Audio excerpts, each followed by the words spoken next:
Hi guys, welcome to the channel, the build of the MBR 972 Osprey. In this episode I'm going to be covering the various subjects. The first one is the floor, the splitter and the diffuser, how we designed it, making the moulds, etc. And then from moving on to that, I go into the uprights on the car, the front and the rear uprights, and there's some pictures of me machining and actually finishing off the complete assemblies. And then from there, I'll go on to the very unique design of our dash. It's really part of the chassis. So whilst I was building the chassis, I had to take the dash into consideration. So we go through that and the build process we went through. And last but not least is a bit of 3D printing. I'm going to do another video on the 3D printing that we've used on the car. But in this episode, I'm going to be concentrating just on the steering wheel and the paddle system. So yeah, I hope you enjoy this and let's crack on into the video now. The floors of the Osprey. We use aluminium, wood and carbon. In the main cabin here we've got a aluminium floor that's actually bonded and riveted to the floor. It's one of the first things I do when I put the chassis back together. It gives the car about 20% extra rigidity if it's done nicely. So we spent quite a lot of time making sure it's all correct and fitting properly. Right, I'll go to the underside of the floor because we use a wood called what they call buffalo board. It's a very strong wood. As you can see here, it's all very nice and flat underneath. I spent quite a lot of time making sure it's flat, and then it's going to go to the diffuser at the back. I'll come on to that in a second.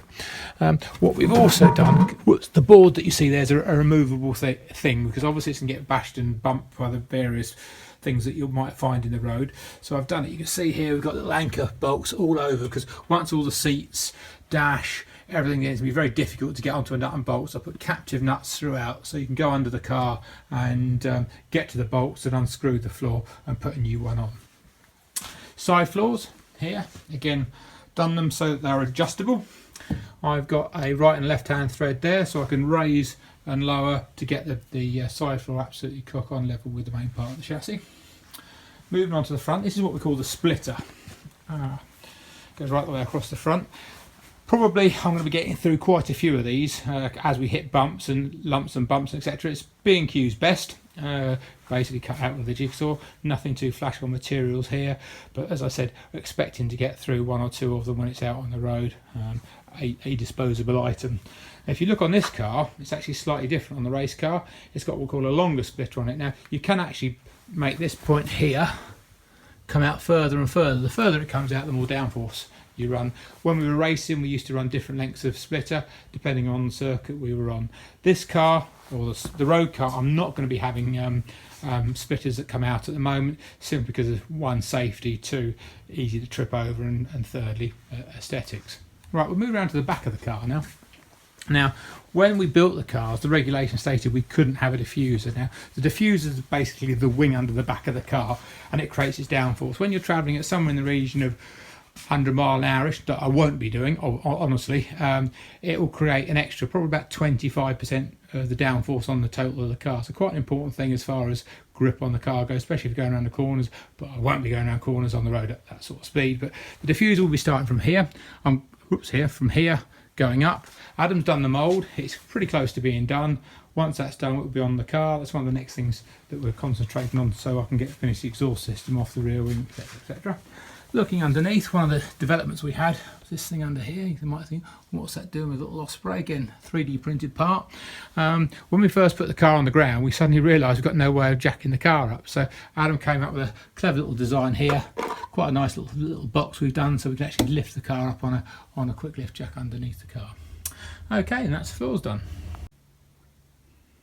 Right, rear uprights. Probably not the most sexy thing to talk about, but a very important part of a race car. Right, to start with, what does it do? You need a bearing within the upright, obviously, to take the drive flange. These are the little pegs here, they actually fit on into the wheel, obviously, so you get the drive from the car to the wheel.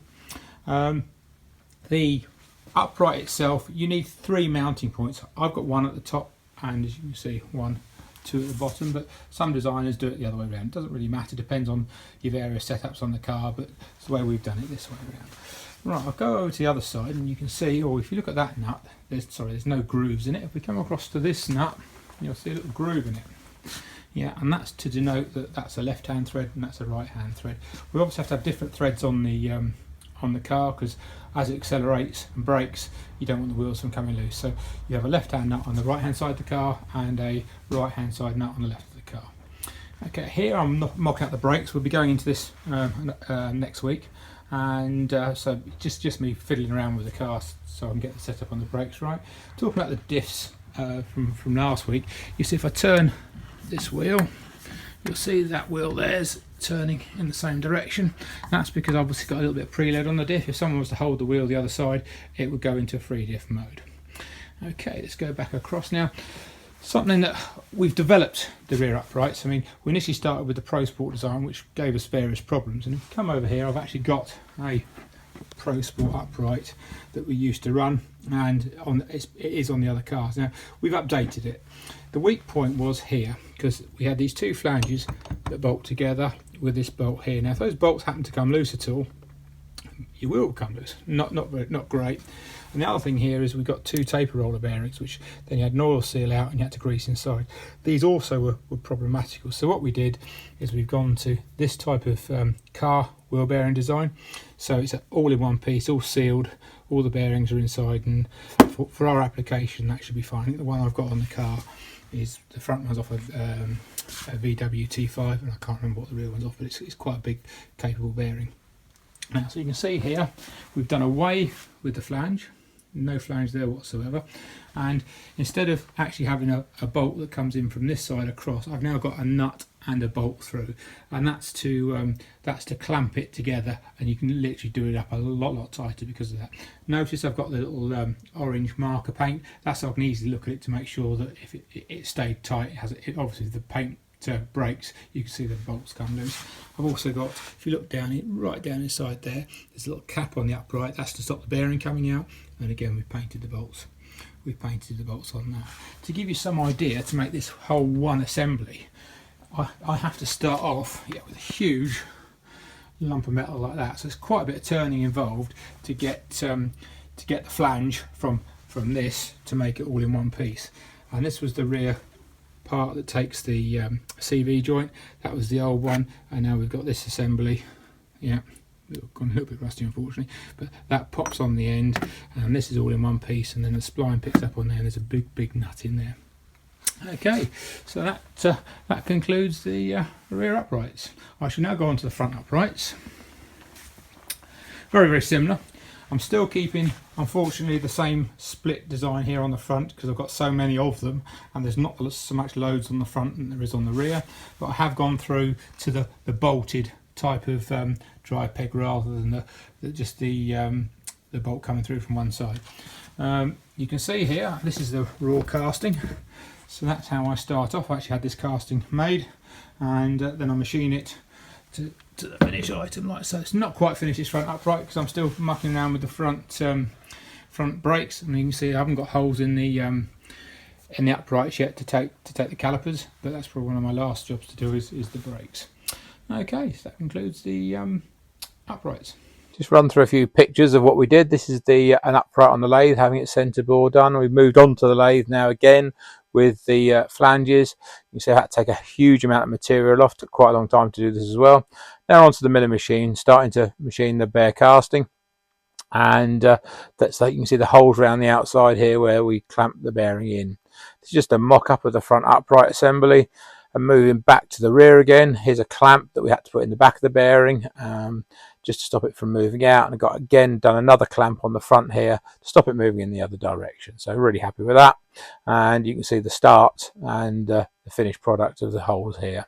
Again, we anodized the uprights black just to give them a good nice finish, and also blackened the axles. Been happening over the last couple of weeks of lockdown is I've been concentrating on the dash and getting the dash closer to near finishing, and as you can see it's getting there. I'll be covering that a bit more in a later video. I also thought when I was chatting to you guys about adjusting the front suspension, you can see up in here very difficult to get on that. I thought, well, why don't we actually make an extension piece to come down and 3D print a bit so we could do it. So basically I decided to do a drawing, which I did. Here's the drawing. So I fired that drawing off to Adam, and this is the finished part. And that, as we come over to the car, might get it difficult to hold it one-handed, but that whoops, as you can see, pops on there. I can easily adjust it. This was a prototype one, it's not quite the right colour, and the only other thing that I can see that's not quite right with the whole thing is the fact that once it's on there and I start turning it, you see I won't know the position of it, so the updated one's going to have a little notch in it so I can actually feel the position and know where we are on the damper setting. Okay.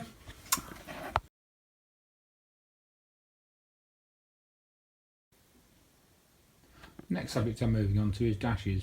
As you can see, we're looking at the race car at the moment, and a dash on a race car just has to be functional. Hold the gauges, the switches, and that's about all it has to do, and be light and not intrusive. So when you look at it, not very inspiring. I wanted something for the car that was going to be stunning, good to look at, and after people looked at the exterior of the car, the first thing they did was put the head in where the driver's going to sit, and to look at that, it's not very inspiring. So had to come up with something, and what we came up with was this. Now, I'm not very good at fancy design, but luckily my daughter Michelle is, and I asked if she would like to do me something that was a bit different, and she's come up with this, a pair of Osprey wings. How did we start making it? All right, we started making it by using this stuff, builder's foam. What you do is you basically carve out the rough shape you want. That's what she did. I'm going to load of photographs on so you can see the stages we've gone through, or she's gone through initially building it. And so once you've got the rough shape, you then fill that with body filler all over, smooth it all down. Once you smooth that down, I then covered it in glass fibre, and once that gives you the sort of the hard rough shape, and from then on we just kept on modelling it. So what have we got on the dash? Obviously it's fairly straightforward what these are. The little end switch there, that's the neutral light, so that'll come on when the sequential box is in neutral.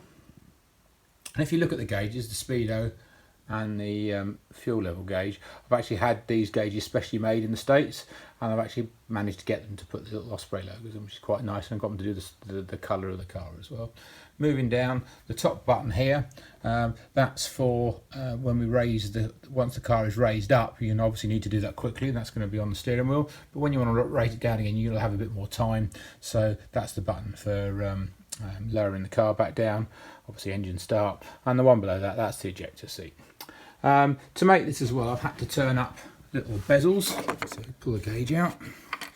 And you can see that's aluminium, so I've actually inset aluminium into the dash so we can put the gauge in, and then if we pop round the back, you can see that here I've got a nut which you have to do up, so I've had to cut out the back where the bezels sit so we can do the nuts up. And the same here with the top switches. I've got an aluminium plate in there which when we do the nuts up, it'll hold all the switches in place, and a little access hole here again to get to those three lower down switches which we were showing you earlier. The only thing left to do is I've got to try and find a place to put a little sequential indicator. That's going through my mind of where to put it, but that's where we are at the moment. So once to finish this dash off now, what have I got to do? Well, what I got to do, Michelle's going to paint this. She's coming up with a scheme to paint the top of this, and then it's going to be lacquered, and then the bottom bit, all these bits here, basically that bit there, that's all going to be covered in a carbon look leather. Okay, so that's the dash. Okay, so moving on now, we've got some more pictures coming up of just what was involved in building the dash. I just can't believe how long it took to do it. I thought it'd be quite a quick process, but no, it was took many hours. And Michelle, number one, put a huge shift in to get a lot of it done, and then even at the end, the finishing, the fitting the gauges, all took a huge amount of time. So it was all done during the COVID period, which was quite handy because there wasn't a huge amount to do, but even then it was still took a while. Finished it off with some nice carbon, blue carbon going up the centre, and just to give it a bit of a different look. So yeah, very happy with the way it's turned out. Right guys, exciting times. Lots of things been wired up, gauges working, lights on. Right, so let's go through what we've got here. First of all, we've got our fuel gauge. Not much fuel in the tank, so can't really show you much on that, but Adam's going to love this. There's lots of buttons to press. Obviously see the neutral button, the neutral lights on there for the gear indicator display. The neutral lights on there. Go to the little rev counter, press the button, lights. And then we go to the speedo, and look at the speedo in the bottom. Buttons to press here, that's obviously the speed, not going very fast at the moment, obviously. Time, height, 0 to stopwatch, we've got 0 to 60 time, quarter mile time, gobbledygook, and back to the display again. So that's quite cool. Here we got the water temperature and oil pressure. Again, press the button, more lights going. Oh, cool. And the best button of the lot, we move over here and listen to this one. Right, an update from the COVID video. The eagle-eyed amongst you would have noticed that there was the air canister was here for the paddle system. Wasn't big enough for the ride system as well, so I replaced it with a bespoke one that I've now got. I showed you in the previous video. Now moving over towards the dash. First thing you notice, I didn't actually go for carbon fibre cloth here. We actually went for proper carbon fibre, as we reckon it'll be a lot more durable. Tongue-in-cheek comment earlier about the ejector seat. Well, it actually wasn't an ejector seat, it was just a spare button, which was dead handy because the button that was there I've now replaced with the sequential indicator, and we've put 3D printed a nice little bezel to go in there. Now we're going to pop under the dash for the adjuster for the dampers, and there you can see, I think you can see that, and just here, oops, I'll get down there in a minute, you can see that I've got the here, just here where my finger is, that's the little notch so we know where the damper position is. Okay, back into the video again. Adam designed the steering wheel on CAD, and from CAD we then moved it on to the 3D printer. Here you can see it on mid-print.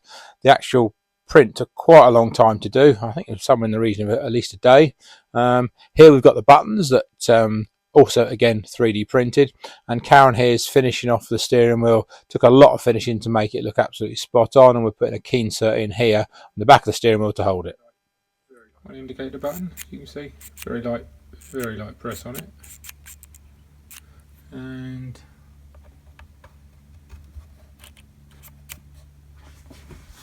in the retreat. I think it needs to go back a little bit further, the button, but not too much. Well, here's the finished item.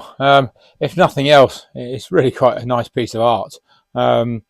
We've put round special grips they use on race drivers' steering wheels to give a really nice feel on where you actually grip the wheel. As we turn it over, you can see the wings. Oh, sorry, before that, the buttons. Obviously, indicator there. We've got the whole brake, horn. We got a flasher so we can flash. That's the lift up button, and then obviously the right hand indicator. When we flip the steering wheel over, you see the business side of the steering wheel. As I think I've explained before, we've got up and down paddles, and if you look very closely as I press the paddle, you'll see the light coming on, because that here is the infrared sensor that goes directly to the car. So that's how all the actual functions go through via infrared. Not much of a delay, it's a very good system. As we go up, you see the actual beak of the Osprey. So not very often you see that on a steering wheel. Yeah, really quite pleased with that. We've got, again on here, we've got the quick release boss, so we can get the steering wheel on and off. So yeah, that concludes the steering wheel. Well, here we are again at the end of another video. Thanks for watching it.